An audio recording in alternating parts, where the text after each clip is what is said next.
Si Maharlika may panibagong banta na naman sa kanyang kaligtasan, hindi lang isang tao ang nag-message sa kanya, kundi dalawa na ang nagsabi sa kanya. Ito ay dahilan daw nagpag-expose niya kay James Kumar, Chua at Lisa Marcos. Ito ang sinabi nila kay Maharlika, Miss Maharlika. Mag-ingat ka dahil drug cartel ang binangga mo. Mag-ingat kayo ni Distressed Mother dahil may planong gugurin kayong dalawa. Panoorin natin ang buong vlog ni Maharlika. Ang na-report sa atin mga kababayan, sabi sa inyo yung pinakaka-alarma. Babasahin ko lang. Okay. Dalawang tao ang nag-message sa atin tungkol sa death threat nila kay Maharlika at dito, okay, kay Distressed Mother. Okay? Alright. Ang sabi sa akin, Miss Maharlika, mag-ingat ka dahil drug cartel ang binangga mo. Okay?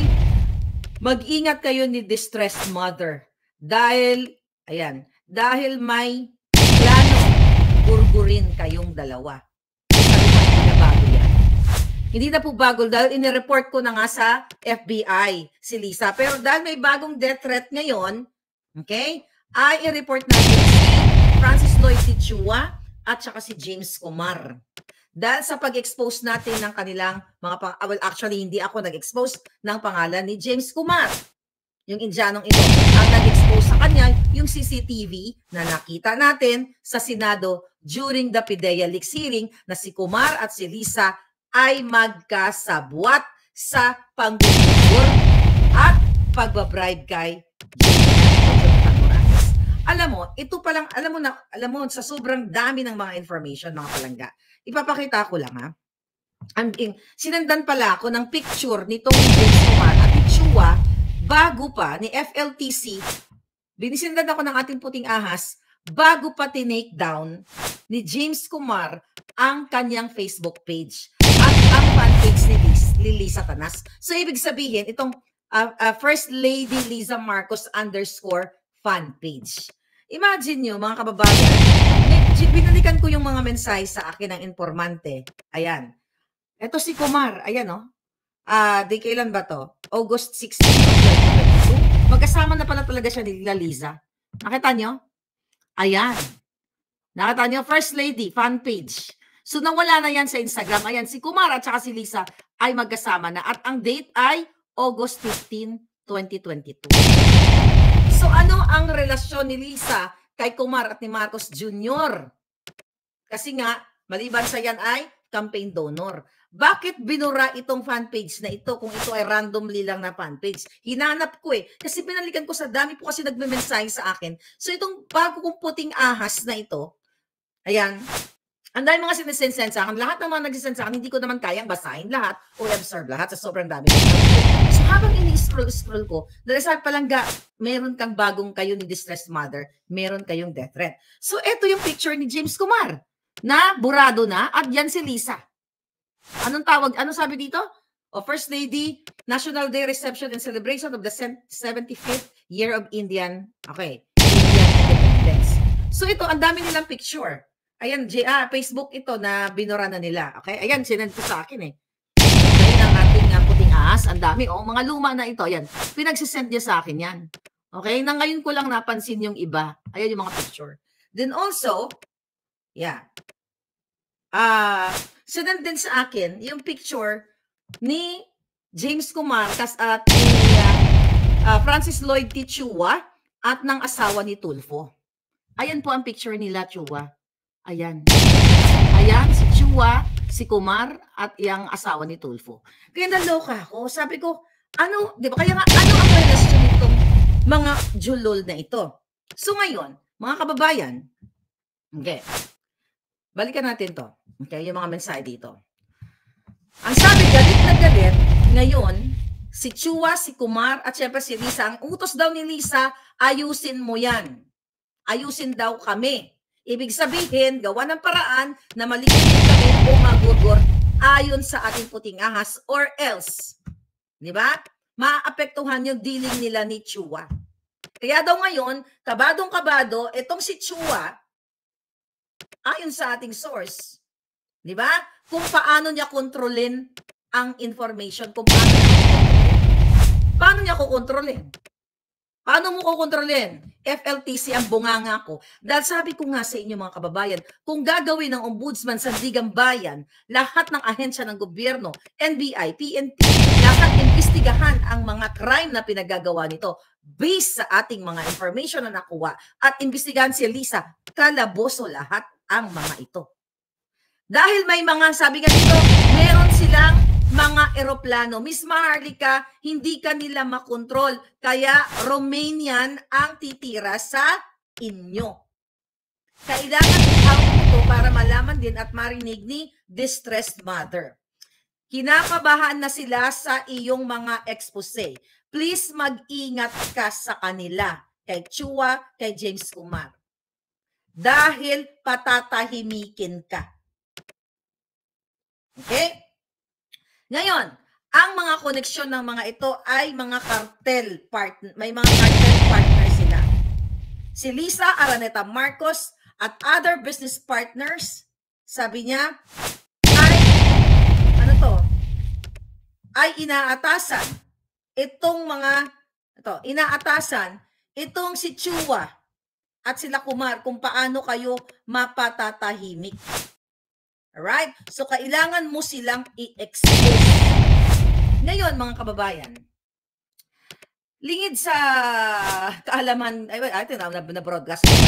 Binabalikan ko itong puting ahas na ito. Meron pala siyang message sa akin. I think kailan to last nung April.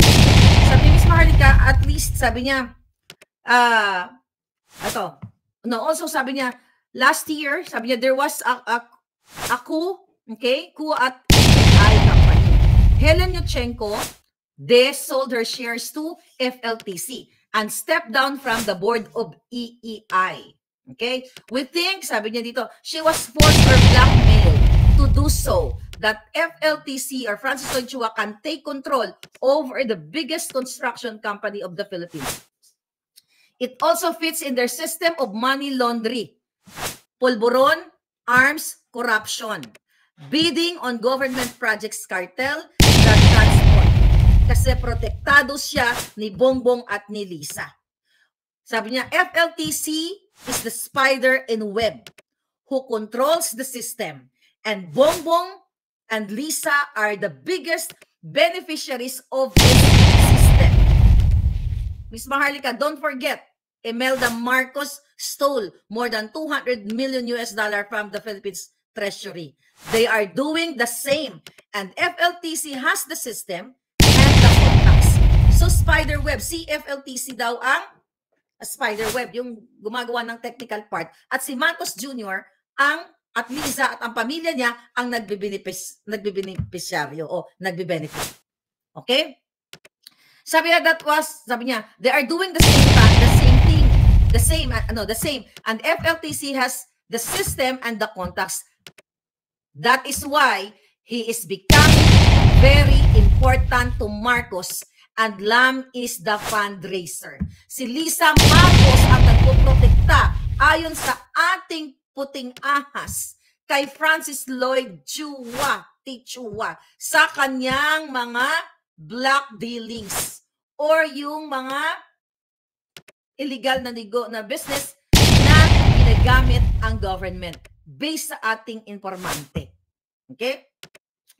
Ms. Maharlika, would not be surprised if FLTC is protected by them. Or maybe, sabi niya na, or has diplomatic status. Dapat diplomatic status pa daw o may diplomatic passport pa si FLTC para mag-in and out sa country katulad ng ginawa. Baka nga appointed hindi natin alam. Katulad kay Michael Mann na itinago nila na diplomatic passport. Ito po ay hindi ito galing sa akin. Ito yung mga concern na nasa gobyerno na mismong nakapaligid kay Lisa na gustong ipaalam sa inyo. Okay? Okay. Si FLTC ay mayroon ito. FLTC has armed bodyguards. So, sinabi ko sa inyo, bulletproof ang bahay, may private planes and helicopter. Construction company, Banana, ito yung mga kumpanya niya.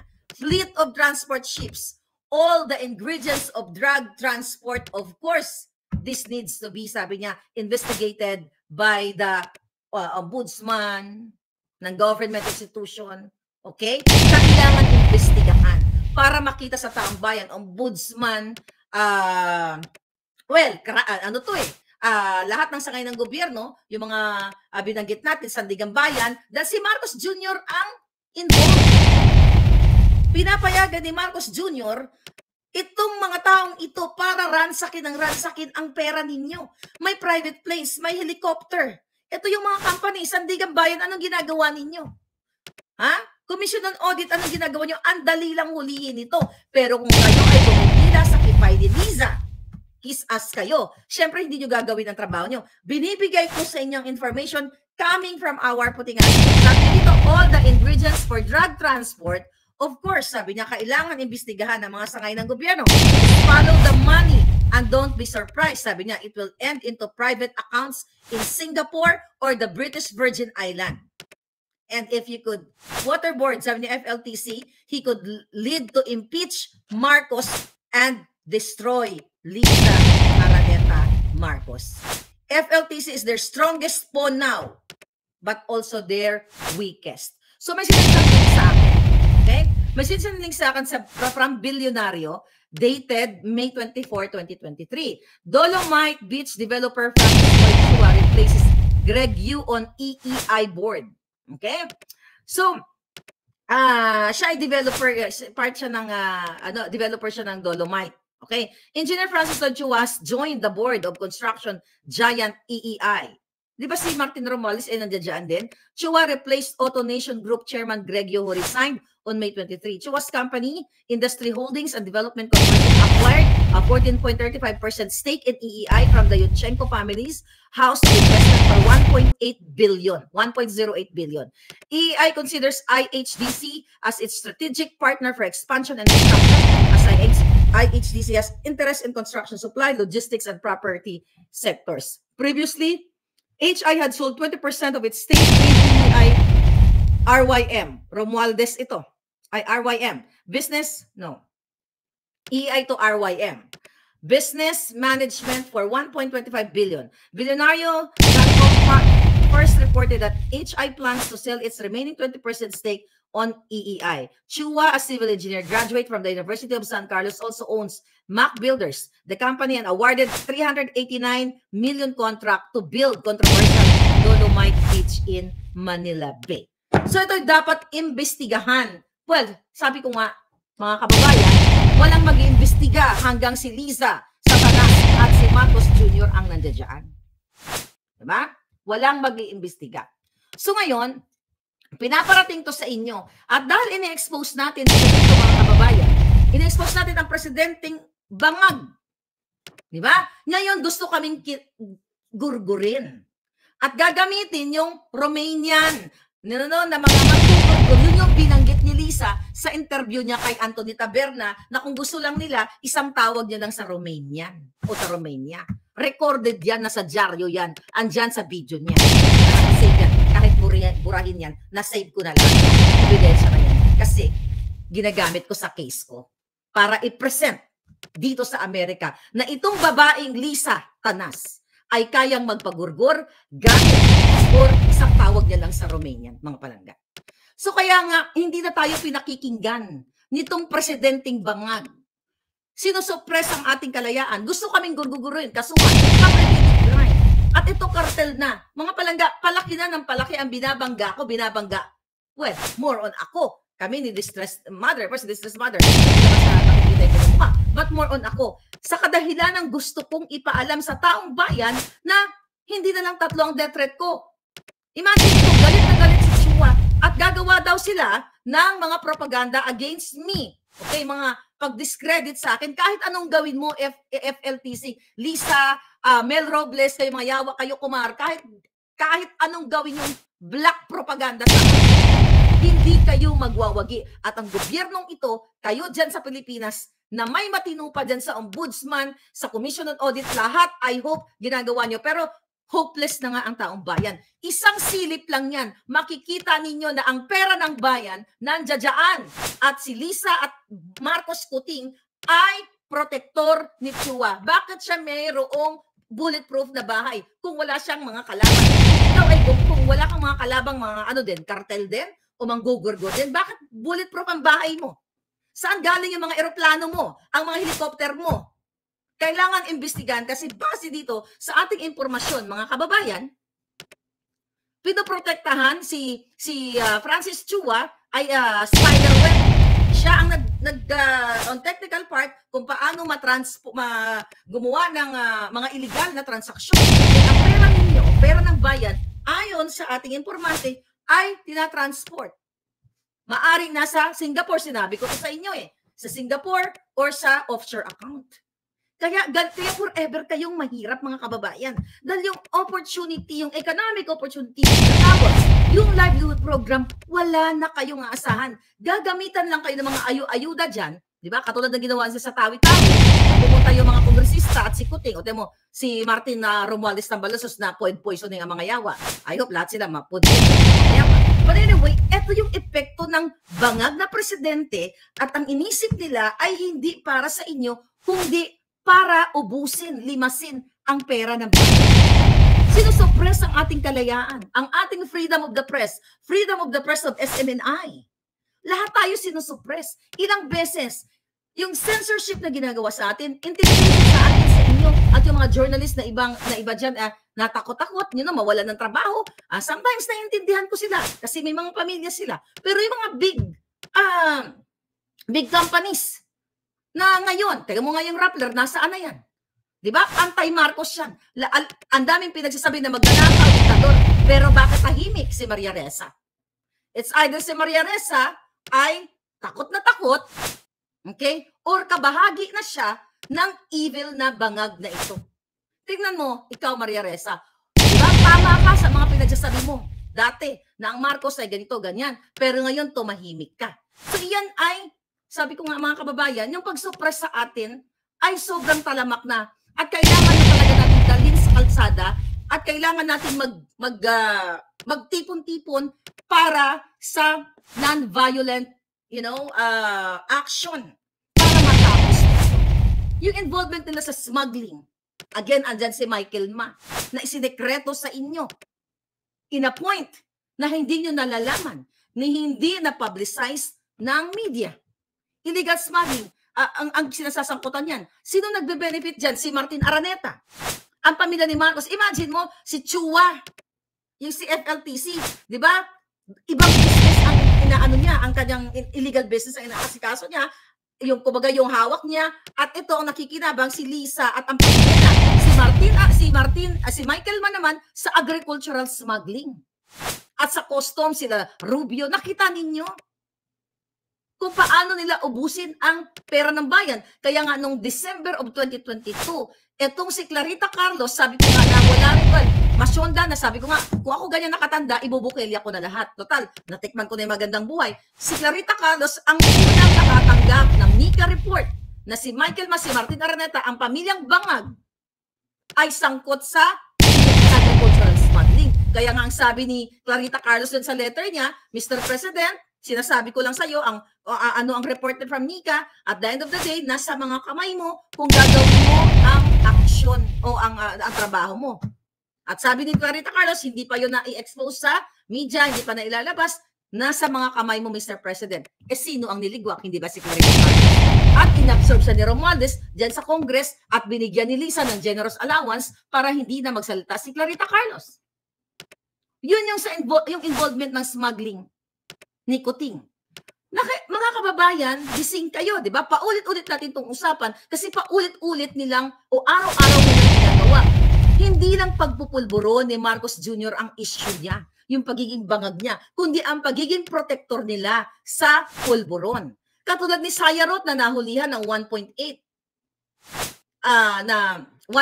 doon sa Australian Federal Police na intercept yung kanilang mga epektos, mga pulburonic. Aside from that, nahuli mismo sa Ayala, Alabang ng multi-millions of pesos na nahulihan ang kanilang laboratory. Ano nangyari? Last week, pinalaya. Di ba ang sabi ko sa inyo, binigyan pa ni Lisa Marcos at ni Marcos Jr. ng security si Sayarot. Saan ka nakakakita na nahuli ng nagluluto ng pulburon, nahuli ng transport, Mayroon pang guard, ay mayroon pang security galing sa gobyerno. Yan ay nakatulong sa atin ng ating mga puting ahas no, last year pa, mga kababayan. Ito yung panawagan natin sa gobyernong bangag kay Marcos Jr., ang mga isyu ng illegal na pulburon. Manufacturer, user, siya, bangag-bangag, diba? Yung involvement nila. Ito ay labag sa batas at sinisira ang kinabukasan ng taong bayan. Yung nire-raise ko na, ito nga, yung extraction, kidnapping, nasasangkot dito, itong si Chua na pinag-uusapan natin. Kaya gusto kaming gurgurin, ang mga Romanian gurgurero. Ganyan ang nakarating sa atin na sa amin mag-ingat daw kami. Matagal na ako nag-iingat palangga. Ang involvement ni Lisa, ang involvement ni Teddy Boyok, okay? Ang involvement ng asawa niya, ang involvement ng DFA, ng DOJ, ang involvement lahat, mga palangga, ng gobyernong ito. Ang fraudulent lotto winners ni Mel Robles. Kaya nga, di ba si Tulfo, wala rin kwenta. Nagbidabidahan ng hinayupak. During the hearing, inamin mismo na fabricated ang picture na ipinakita ni Mel Robles na may nanalong loto. Pero paano nga naman imbestigahan ni Tulfo dahil magkakasama sila nila Kumar. Okay? Magkakasama sila ng mga kasabot ni Lisa. Kaya nga sabi ko, itong picture na ito, paano mag-iimbestiga yan? Alakayan natin. Ang asawa ni Tulfong kongresista din sa party list. Nakita nyo yan. Mga babae. Ano ang mga relasyon ng mga yan? You know? Bakit sila nagsasama-sama? Ano ang meron niya mga yan? Kaya si Tulfo, ano nangyari dito sa mga fabricated winners? Loan bet. I'm telling you. Sino ang kakampi nyo, mga kababayan? Wala na. Kaya kailangan na talagang dalhin sa kalsada, lahat kayo magkaisa. Walang trabaho. Kasi palpak ang leader niyong bangag. At anong sabi ng VO niyang presidential advisor na si VO-ong na-disbar ng 2 beses at na convicted sa perjury? Ano ang kredibilidad dito, mga inuupo ni Marcos Jr.? Mga sinungaling, convicted, na-disbar.